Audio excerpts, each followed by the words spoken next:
Hello sir. Hello. Already நம்ம வந்து சில கொஸ்டின்ஸ் டிஎன்பிஎஸ்சி குரூப் ஒன்ல டிஸ்கஸ் பண்ணோம். ஸோ அதோட கண்டினியூஷன். அடுத்த கொஸ்டின் பார்த்தோம் அப்படின்னா, the ideals of self respect movement is a driving force in Tamil Nadu politics discuss அப்படிங்கிறது. என்னன்னா அதுல வந்து வெறும் ஜஸ்ட் ஐடியல்ஸை பத்தி மட்டும் கேட்கல, அத வந்து தமிழ்நாடோட பொலிட்டிக்கல் ஃபோர்ஸ் வந்து எப்படி டிரைவ் பண்ணுது. It's not party oriented. ஓவராலா வந்து ஒரு ஸ்டேட்டோட ஸ்ட்ரக்சர் வந்து எப்படி வந்து ஒரு மூவ்மெண்ட் வந்து இம்பாக்ட் பண்ணி இருக்குது, அதோடைய பொலிட்டிக்கல் நேச்சர் வந்து எந்த அளவுக்கு வந்து சேஞ்ச் பண்ணிருக்குங்கிறது மாதிரி கொண்டு வந்திருக்காங்க நாங்க புரிஞ்சுக்கிறோம். ஸோ நீங்க ஒரு ஆன்சரா எடுக்கணும் அப்படின்னா எப்படி இதை வந்து ஸ்ட்ரக்சரைஸ் பண்ணலாம் அப்படிங்கிறத நீங்க சொல்லுங்க. ஓகே, சரி. இப்போ இந்த கேள்வியை பார்த்தீங்கன்னா நீங்க சொல்ற மாதிரி டிரைவிங் ஃபோர்ஸ் அதான் நம்ம கீவேர்டுன்னு சொல்லுவோம். ஸோ அப்போ நம்ம வந்து செல்ஃப் எக்ஸ்பிரஸ் மூவ்மெண்டோட ஐடியல்ஸ் என்னன்னு நம்மளுக்கு தெரிஞ்சிருக்கோம். அந்த ஐடியல்ஸை நம்ம எப்படி அது டிரைவிங் ஃபோர்ஸ், அதாவது உந்து சக்தி எப்படி இருக்கு அப்படின்றத பார்ப்போம். ஸோ இப்போ ஆன்சர் எழுதுறதுக்கு முன்னாடி ஃபர்ஸ்ட் நீங்க மனசுல என்ன நினைச்சோம்னா what are the ideals. So ஐடியல்ஸ்னா என்னென்னு சொல்லலாம் அப்படின்னா, செல்ஃப் ரெஸ்பெக்ட் மூவ்மெண்ட்ல எடுத்தோடனே சோஷியல் ஜஸ்டிஸ் தான். சோஷியல் ஜஸ்டிஸ், ஜெண்டர் ஜஸ்டிஸ், இது ரெண்டு தான் அடிப்படையில, அதாவது விமன் எம்பவர்மெண்ட் அப்படின்றது இரு கண்களா அவர் வச்சிருந்தாரு செல்ஃப் ரெஸ்பெக்ட் மூவ்மெண்ட்ல. இது தவிர உங்களுக்கு அந்த விமன் லிபரேஷன் தவிர உங்களுக்கு ரிலிஜியஸ் ஆர்த்தடாக்சி அதை எதிர்ப்பாங்க, ரேஷனலிசம் கொண்டு வரணும்னு நினைப்பாங்க, கேஸ்ட் ஹைரார்கிஸ் எதிர்க்கணும்னு நினைப்பாங்க, அந்த டிராவிடியன் ஐடென்டிட்டியை வந்து முன்னிறுத்துவாங்க. இதெல்லாம் அவங்களோட அடிப்படை கொள்கை. சரிங்களா? இப்போ இந்த கொள்கையை வந்து எழுதக்கூடாது. இந்த கொள்கைகள் எப்படி வந்து நம்மளுக்கு தமிழ்நாடோட அரசியல்ல ஒரு உந்து சக்தியா இருக்கு, டிரைவிங் ஃபோர்ஸா இருக்குன்னு பார்க்கணும். அப்போ நம்ம இந்த தமிழ்நாடு அரசியல்ல இந்த டிராவிடியன் பாலிடிக்ஸ்ல என்னென்ன ரிஃபார்ம்ஸ் பண்ணியிருக்காங்க, இல்ல என்னென்ன வளர்ச்சி திட்டங்கள் கொடுத்துருக்காங்க அப்படின்னு நம்ம பார்த்தோம்னா இதுலயே அதை பொருத்தி காட்டிடலாம். இப்போ சே ஃபார் எக்ஸாம்பிள், இப்போ இந்த டிரைவிங் ஃபோர்ஸ் எப்படி இருந்திருக்கு, இந்த டிராவிடியன் பாலிடிக்ஸ் ஆர் தமிழ்நாடு பாலிடிக்ஸ்ல இருக்கக்கூடிய மெயின் பொலிட்டிக்கல் பார்ட்டிஸ் வந்ததே இந்த செல்ஃப் ரெஸ்பெக்ட் மூவ்மெண்ட் அதுக்கப்புறம் தான். ஸோ சே ஃபார் எக்ஸாம்பிள் டிஎம்கேவா இருக்கலாம், ஏடிஎம்கேவா இருக்கலாம், எம்டிஎம்கேவா இருக்கலாம், வாட் எவர் இட் இஸ், இது எல்லாமே அடித்தளம் அதுதான் இருந்திருக்கு. ஸோ அது வந்து ஒரு டிரைவிங் ஃபோர்ஸ் அப்படின்னு எடுத்துக்கலாம். அதுக்கப்புறம் பார்த்தீங்கன்னா பெரும்பாலான விஷயங்கள் நம்ம சொல்லியிருக்கிறது வந்து ரிசர்வேஷன் பாலிசிஸ் தான். இப்போ ஜஸ்டிஸ் பார்ட்டிலேருந்தே ரிசர்வேஷன் பாலிசிஸ் இருக்கு. பட் இந்த டிராவிடியன் பாலிடிக்ஸ் வந்ததுக்கு அப்புறம் செல்ஃப் ரெஸ்பெக்ட் மூவ்மெண்டோட தாக்கத்தினால அதிகமா அதுல கான்சென்ட்ரேஷன் இருக்கும். அப்போ ஆட்டோமேட்டிக்கா என்னன்னா ரிசர்வேஷன் பாலிசிஸ். ஸோ நம்ம அதுக்கு எக்ஸாம்பிள்ஸும் கொடுக்கலாம், என்னென்ன மாதிரியான ரிசர்வேஷன் பாலிசிஸ் முன்னெடுத்திருக்கோம் அப்படின்றத சொல்லலாம்.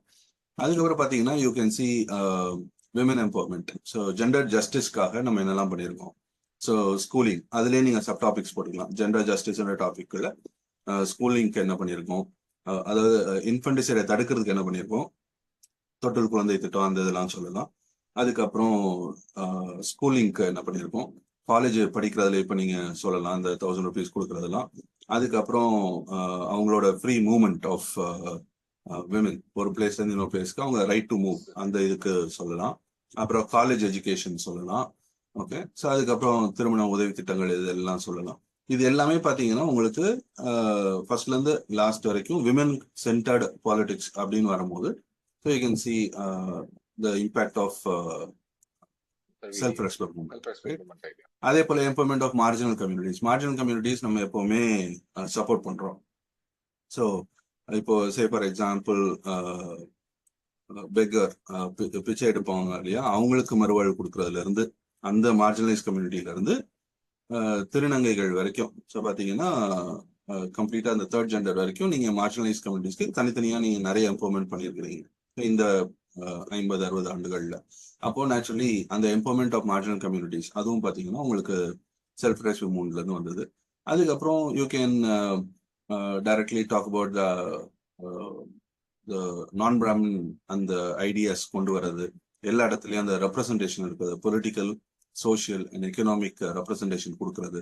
இது எல்லாமே பார்த்தீங்கன்னா நம்மளோட பாலிடிக்ஸ்ல வேரூன்றி இருக்கக்கூடிய விஷயங்கள். இது எல்லாமே செல்ஃப் ரெஸ்பெக்ட் மூவ்மெண்டோட தாக்கம், அப்படி இல்லைன்னா டிரைவிங் ஃபோர்ஸ் அப்படின்னு சொல்ல முடியும். ஸோ இதுதான் உங்களோட ஆன்சரோட அடிப்படையா இருக்கும். How the entire answer is framed. So first ideals எழுதக்கூடாது, ஐடியல்ஸ் எழுதாம மனசுல வச்சுக்கணும் இதெல்லாம் ஐடியல்ஸ். அப்ப எங்க இது ரிஃப்ளெக்ட் ஆகுதுன்னு பார்த்து அந்த இடம் எழுதி எக்ஸாம்பிள் கொடுக்கலாம். இதெல்லாம் பார்த்தீங்கன்னா இந்த ஐடியல்ஸ்ல இருந்து வருது, எக்ஸாம்பிள் கொடுத்து நம்ம பண்ணலாம். தட்ஸ் ஹவ் இந்த ஆன்சர் ஃப்ரேம் ஆகும். பிரசன்ட் விஷயங்களே கரண்ட் அஃபேர்ஸையே அது கூட கம்பேர் பண்ணி தாராளமா எழுதலாம். சொல்லப்போனா எழுதுனா நல்லாவே மார்க் வரும் எக்ஸாம்பிள்ஸ் கொடுக்கும்போது. இப்போ அதான் நான் சொல்றேன், இப்போ women empowered women related programs இல்லை விமன் சென்ட்ரிக் பாலிசிஸ் வரும்போது அந்த ஜெண்டர் ஜஸ்டிஸ்க்கான ஒவ்வொரு எக்ஸாம்பிள் நீங்க ஸ்கூலிங் அதெல்லாம் சப்டைட்டில்ஸ் கொடுக்கும்போது நீங்க கரண்ட் எக்ஸாம்பிள்ஸும் கொடுத்தீங்கன்னா ரொம்பவே நல்லது. 100 இயர்ஸ் அதோட லெகசி எப்படி ஆமா இருக்குது அப்படிங்கறத வந்து நம்ம ஆமா வந்து கனெக்ட் பண்றது வந்து ஆன்சருக்கு கரெக்டா. கண்டிப்பா. Okay sir. கொஸ்டின் வந்து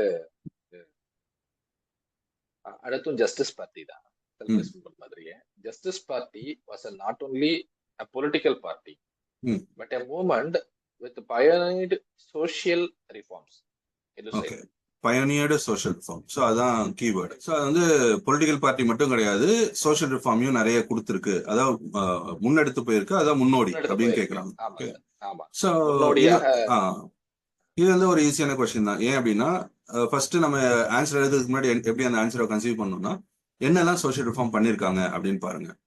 ஸோ சோஷியல் ரிஃபார்ம் என்னெல்லாம் பண்ணியிருக்காங்க அப்படின்னு பார்த்துட்டீங்கன்னா ஆட்டோமேட்டிக்காக அவங்க தான் முன்னோடிகள் அப்படின்னு சொல்லலாம். ஏன் முன்னோடினா எப்படி, பிற்காலங்களில் வரக்கூடிய சில விஷயங்களை முன்னாடியே செஞ்சிருக்காங்க, ரைட்? அப்போ அதுதான் முன்னோடின்னு அர்த்தம்.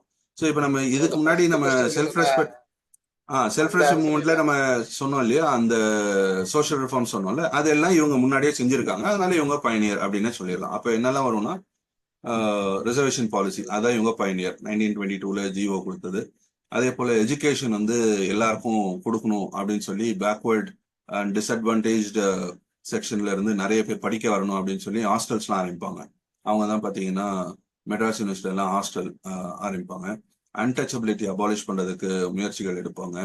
அதுக்கப்புறம் பார்த்தீங்கன்னா மதிய உணவு திட்டம், ஸோ முதல்ல ஆரம்பிச்சது அவங்க தான். ஸோ லேபர் ஸ்கூல்ஸ்ல வந்து ஃபர்ஸ்ட் ஆரம்பிக்கலாம் அப்படின்னு முடிவு பண்ணி கொஞ்ச நாள் ஆரம்பிச்சு நடத்தி பார்த்தாங்க. அதுக்கப்புறம் பார்த்தீங்கன்னா நான் பிராமின் கம்யூனிட்டிஸ்ல இருக்கக்கூடிய ரைட்ஸ் வந்து அசெப்ட் பண்ணி காட்டுவாங்க. அப்போ இந்த மாதிரியான விஷயங்கள்லாம் சொல்லிட்டு அது அதுக்கப்புறமும் கடைசி வரைக்கும் நடந்துட்டு தான் இருக்கு. அப்போ இதெல்லாம் பயனியரிங் ஒர்க், அதாவது முன்னோடியா இருந்துட்டு இருக்காங்க. இதுக்கு முன்னாடியும் அவங்க பண்ணாங்க, அதுக்கு தொடர்ந்தும் மற்ற பொலிட்டிக்கல் பார்ட்டிஸ் ஒரு மூமெண்ட்ஸ் வந்து இதை வழி நடத்தி தான் கொண்டு போனாங்க அப்படின்னு சொன்னீங்கன்னா அதுவே முடிஞ்சது. ஸோ இதுதான் அந்த இதுக்கும் பெரிய வித்தியாசம் கிடையாது. இதுல பயணியர்னு சொல்லணும். அப்படின்னா பயணியர்னா ஏற்கனவே இதை செஞ்சாங்க, அதுக்கப்புறம் வந்தவங்க வழி தொடர்ந்து இதை கொண்டு போனாங்க அப்படின்னு சொன்னீங்கனாலே போதும். அதுல முக்கியமா எக்ஸாம்பிள் கொடுக்கும்போது மிட் டே மீல் ஸ்கீம் அப்படின்னு வரும்போது, இப்போ நீங்க வந்து மிட் டே மீல் ஸ்கீம் எல்லா இடத்துக்கும் போயிருக்கு, பிளஸ் மார்னிங் பிரேக்ஃபாஸ்ட் ஸ்கீமாவும் மாறி இருக்கு. இதெல்லாம் நீங்க பயனியரிங் அப்படின்றதுல வந்துடும். ஏன்னா அவங்க முன்னெடுத்தாங்க, இப்ப எந்த அளவுக்கு அது தொடர்ச்சி இருந்திருக்கு அப்படின்னு சொல்லலாம்.